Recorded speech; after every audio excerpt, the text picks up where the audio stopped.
안녕하십니까, 박사호입니다.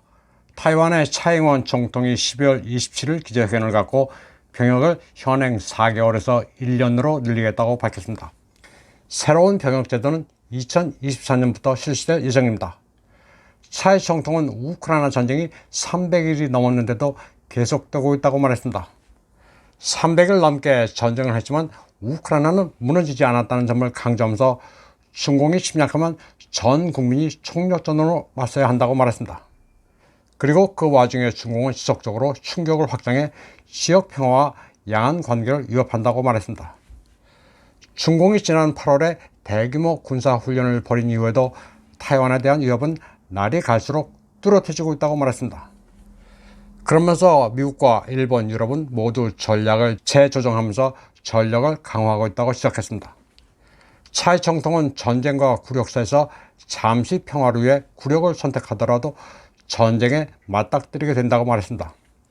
그리고 전쟁을 준비해야 하지만 전쟁을 피하거나 억제할 수 있다고 했습니다.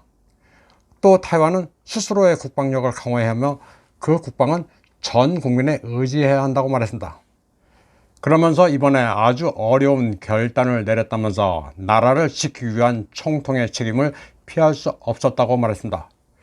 차잉원 총통의 이 같은 발표에 대해 타이완 사회는 아주 시끄럽습니다. 그리고 제2의 우크라이나가 되는 것 아니냐는 공포에 빠져 있습니다. 미국과 유럽이 나토를 아시아로 확장해 타이완 해협에 긴장을 가져왔던 여론도 팽배합니다. 우크라이나 전화의 불씨를 그대로 옮겨온 것 아니냐는 비판이 많습니다. 차이 총통은 우크라이나 특수군사작전 발발 이틀 후인 2월 26일 타이완은 제2의 우크라이나가 아니니 안심하라고 말한 적이 있습니다. 그런데 이제 와서 우크라이나 전쟁이 300일이 지났다면서 미국과 유럽의 전략 재조정을 언급하자 국제관계를 제대로 파악하지 못한 것 아니냐는 비판이 일고 있습니다. 짜오샤오 강이라는 시사평론가는 병역 연장이 근본적인 처방은 될 수 없다고 비판했습니다.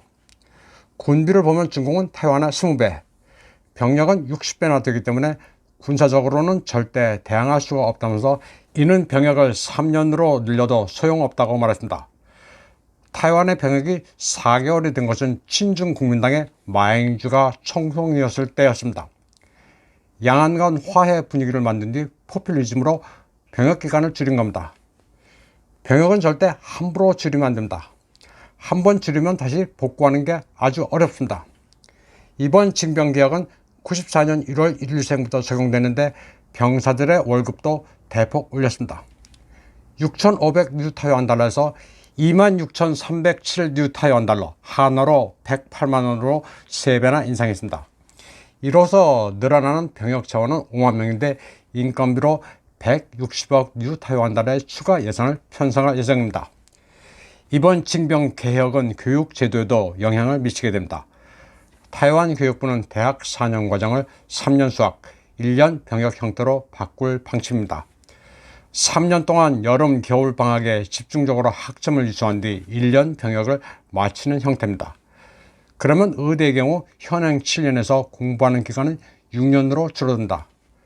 타이완 내에서는 세계 어느 곳에 그런 해괴한 교육 제도가 있냐는 비판도 만만치 않습니다. 중공에 대항하기 위해 병사들에게 제블린과 국산 대전차 로켓 홍준, 대공 미사일 스팅어를 훈련시킬 계획도 세웠습니다. 그러나 그 비싼 무기들을 실사격 훈련을 예산이 냈는지, 그리고 전쟁이 났을 때 그런 맨패드로 제대로 나라를 지킬 수 있는지 회의론도 많습니다. 제블린과 스팅어의 이미지는 우크라이나에서 크게 과장되는데 이를 타이완의 복사에 가져다 붙이고 있습니다. 타이완의 군사 전략은 중공군이 상륙하기 전 해안에서 격퇴하는 겁니다. 중공군이 상륙하면 타이완은 전쟁에서 패합니다. 국토가 좁아 중심이라는 개념이 없습니다. 바로 수도까지 뚫리게 되어 있습니다. 또 여러 군사평론가들은 위기라는 점에서는 우크라이나와 비슷하지만 전쟁이 터지면 완전히 다를 것으로 평가하고 있습니다. 우크라이나는 러시아와 같은 민족이라는 점 때문에 러시아가 참수작전이나 융단 폭격으로 단번에 끝내지 않았지만 중공은 타이완에 대해서는 그렇게 하지 않을 거라고 보고 있습니다. 우크라이나처럼 300일 넘게 타이완은 전쟁을 할 수가 없습니다. 우크라이나는 미국이나 나토의 원조라도 하지만 타이완은 바로 고립돼 피난이나 도망을 갈 데도 없습니다. 에너지나 천연자원도 아예 없습니다. 또 국제적으로 고립돼서 젤렌스키처럼 차이원 총통이 미국과 서구를 상대로 외교를 벌일 수도 없습니다. 타이완의 시사평론가들은 한국의 상황과도 비교합니다. 한국은 주한미군도 있고 사드 미사일도 있지만 타이완은 믿을 구석이 없다는 겁니다. 무기를 보더라도 한국은 F-35 스텔스기도 있고 성능 좋은 전차와 사주포도 있지만 타이완은 그저 낡은 무기밖에 없습니다. 차이원 총통의 기자회견은 745일 만입니다. 취임 이후 내신 기자회견을 가진 적이 없어 불통이란 얘기도 많았습니다.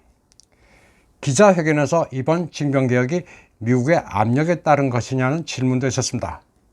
차이 총통은 이에 대해 절대 그런 일은 없다면서 2년 전부터 고려해온 조치라고 말했습니다. 그런데 2년 전에 고려했다는 징후 자체가 없었습니다. 그리고 12월 15일 미 의회에서는 타이완 이슈가 포함된 국방수권법이 통과됐고 24일에 바이든 서명에 발효됐습니다. 이에 앞서 7월 19일에는 에스퍼 전 미 국방장관이 타이완을 방문해 병역을 최소한 1년으로 늘리라고 권고했습니다. 또 국방예산도 GDP의 3.2%까지 늘리라고 말했습니다. 이런 정황 때문에 타이완 조야에서는 미국의 압력으로 징병개혁을 발표했다는 여론이 우세합니다. 바이든의 각본에 따라 타이완이 제2의 우크라이나가 되고 있다는 여론이 많습니다. 양안 정세와 관련해 타이완 여론에 상당한 영향을 미치는 평론가 중에 한 일본인이 있습니다. 야에타 아키오라는 산케신문 특파원입니다.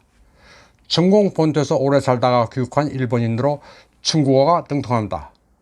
그가 타이완 TV에 출연해 발언하면 즉각 기사화가 될 정도로 권위를 가지고 있습니다.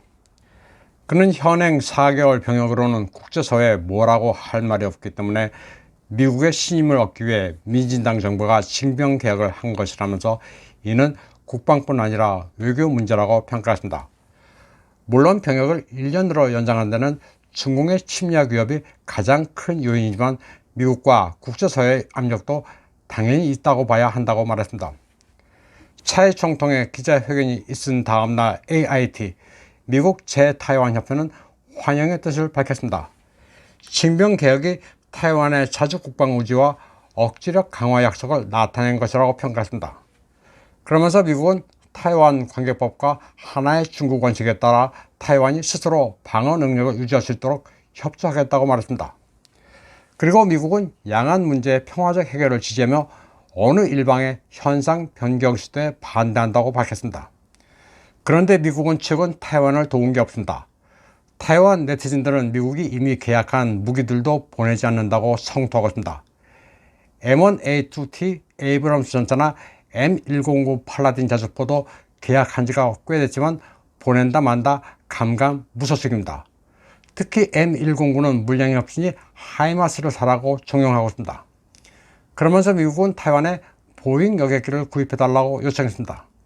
차이원 정부를 종용해 중화항공의 보잉 여객기를 대량으로 구매해달라고 요청했지만 무의에 그치기도 했습니다. 미국은 타이완에 100억 달러의 차관을 제공할 테니 그 돈으로 무기를 구입해 군비 증강을 하라고 권하고 있습니다. 타이완 네티즌들은 미국이 우크라이나에 우선적으로 무기를 공급하면서 생산 여력이 없다는 구슬로 계약한 무기인들을 차일피일 미루는 데 대해 분개하고 있습니다. 올해 타이완은 제2의 우크라이나라는 불리한 이미지를 만들어 왔습니다. 스스로 고슴도치처럼 무장한 불침 항모가 되겠다는 의지는 예전에도 차이 정부가 밝혔지만 이를 우크라이나 대 러시아, 타이완 대 중공이란 공식을 만들었습니다. 또 이해관계가 거의 없었던 우크라이나와 갑자기 친교를 강화하면서 없는 나라 살림에 우크라이나에 후원금과 인도적 지원 물자도 보냈습니다. 또 여기에 그치지 않고 침략받은 역사가 비슷하다면서 폴란드, 리투아니아, 에스토니아 같은 극단적인 반러시아 국가와 유대를 강화했습니다. 이로써 중공은 물론이고 타이완 이슈에 중립적이던 러시아까지 자극했습니다.